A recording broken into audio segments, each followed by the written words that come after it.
बृहस्पतेश्वर महादेव काशी में विराजमान। कौन से महादेव? जम के बोलिए जरा। बृहस्पतेश्वर महादेव काशी में विराजमान है।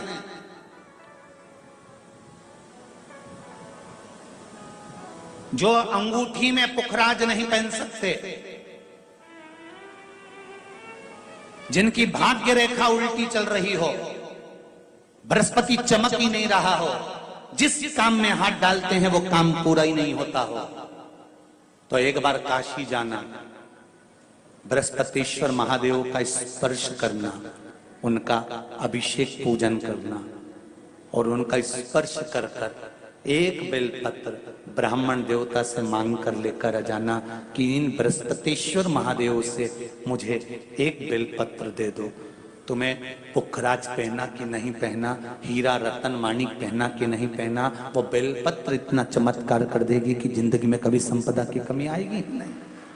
अगर बृहस्पति नहीं चमके तो बृहस्पतेश्वर महादेव, जहां पर बैठकर बृहस्पति भगवान ने शंकर भगवान की आराधना करी है, रोज गंगा जल जाना, गंगा जल लेकर आना, शिव जी की आराधना करना, एक शिवलिंग का निर्माण करा, उसकी आराधना में बृहस्पति भगवान डूब गए, उसकी आराधना में बृहस्पति महाराज निरंतर लगे रहे और इतनी आराधना बृहस्पति महाराज ने करी, इतनी आराधना करी बृहस्पति महाराज ने कि शंकर भगवान सामने प्रकट हो गए। मांगो बृहस्पति, तुमको क्या चाहिए? कुछ नहीं, केवल आपका भजन। नाम रख दिया, तुम्हारा नाम बृहस्पति रहेगा। बृहस्पति भगवान का एक नाम बृहस्पति भी रख दिया और तुम साधारण नहीं रहोगे।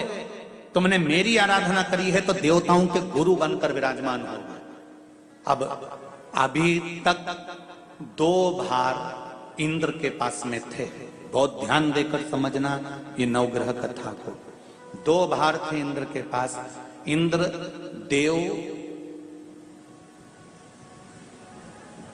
देवताओं के गुरु भी बनकर बैठे थे,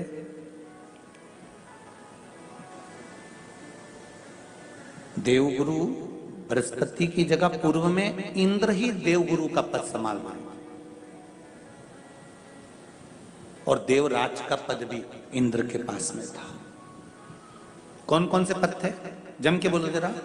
पहला पद देवराज इंद्र का, दूसरा पद देवगुरु, देवगुरु का पद भी इंद्र के पास में था और देवराज का पद भी इंद्र के पास में था। ये 2 पद जब होता है साधारण भाषा में आप ले लीजिए, किसी के पास में अध्यक्ष का पद भी है, किसी के पास में और कहीं का पद भी है, 2-3 पद उसके पास में विराजमान है, तो उसके पास में 2-3 पद अगर विराजमान है तो फिर उससे अगर एक पद ले लिया जाता है तो उसको अहंकार आ जाता है, उसको गुस्सा आ जाता है कि बताओ अभी तक तो मुझे पूछा जा रहा था, अब तुम तो वो पद पे भी जान दो। जैसे तुम किसी कुर्सी पर बैठे हो, कथा सुन रहे हो और इतने में कोई रिश्तेदार बाहेती जी का आ गया और तुम बढ़िया आराम से बैठे थे और बैठे बैठे इतने में बाहेती परिवार से कोई आया और उसने तुमको उठाया, प्लीज थोड़ा सा, और तुम्हें उठाकर दूसरी जगह बिठा दिया और उन्होंने अपने वाले को कुर्सी पर बिठा दिया।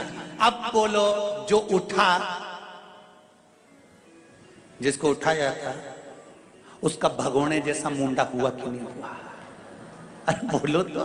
अपन दूर कथा नहीं जाते, कथा अपन अपने ऊपर लेके चलो कि अपन कैसे समझे इस कथा को। बहुत अगर गहन तत्व की कथा सुनेंगे तो समझ में आएगी नहीं। यहाँ से सुनी, यहाँ से निकाल दी, बची कुची दी, ऊपर से निकल गई और मालूम पड़े थोड़ी देर बाद माताएं कुर्सी पे बैठी बैठी।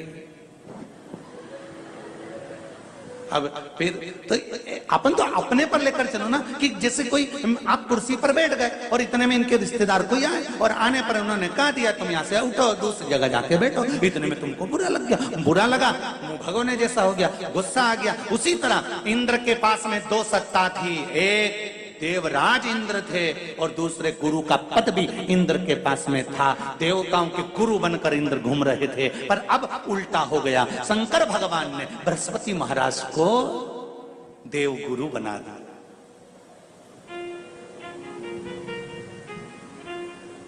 अब जैसे देवगुरु बनाया तो इनका इंद्रदेव का मुंह, अरे बोलो तो तुम, भगोन ऐसा हो गया, कुर्सी उतरी कि मुंह भगोड़ा होने जैसा हो गया तो गुस्सा तो गुस्सा। इतने में इंद्र ने, बृहस्पति महाराज देव गुरु बन गए इंद्र सिंहासन पर बैठे थे, अप्सराओं का नृत्य देख रहे थे। वहीं से देवगुरु बृहस्पति का आगमन हुआ।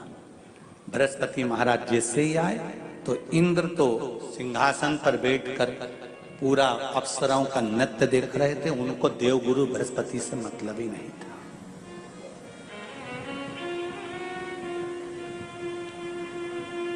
कोई स्थान नहीं, कोई सम्मान नहीं, कोई आदर नहीं,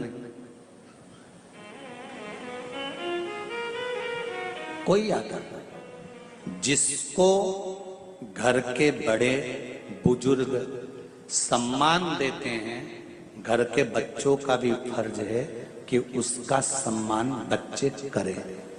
सही है कि गलत है?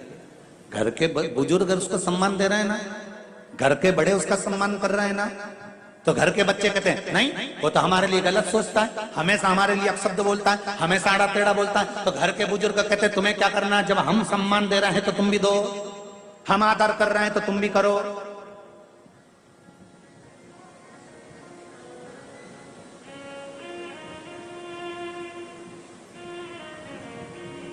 पर नहीं महाराज, आदर आप भी करो, सम्मान आप भी करो, पर वो आदर वो सम्मान बहुत मुश्किल। अब जब बृहस्पति महाराज का सम्मान नहीं हुआ, बृहस्पति महाराज वहां से उठकर चले गए, बोले नहीं। जो समझदार होता है वो तुरंत कह देता है कोई बात नहीं, मैं चले जाता हूं।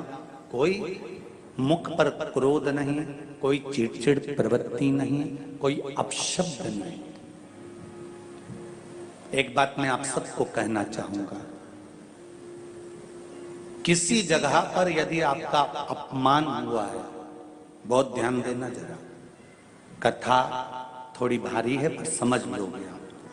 किसी जगह पर यदि आपका अपमान हुआ है तो आप भगवान शंकर को धन्यवाद देना कि मैंने पूर्व में किसी का अपमान करा होगा तो मेरा हिसाब आपने इतनी जल्दी बराबर कर दिया है, इतनी जल्दी बराबर कर दिया।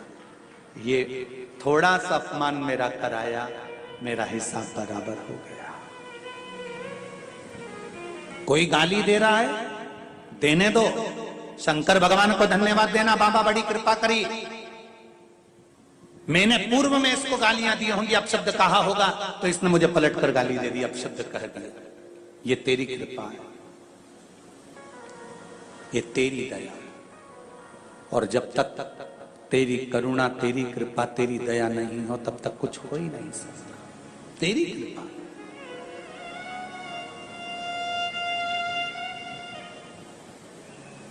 भगवान से कहो, हे देवाधिदेव महादेव, मैं ये नहीं कहता कि मुझे रोने मत देना, क्योंकि कर्म का भोग तो मुझे भोगना पड़ेगा। देवाधिदेव महादेव से कहो, हे देवाधिदेव महादेव, मैं ये नहीं कहता कि मुझे रोने मत देना, पर इतना जरूर कहता हूं तेरे सिवा किसी दूसरे के आगे झुकने मत देना। बस इतनी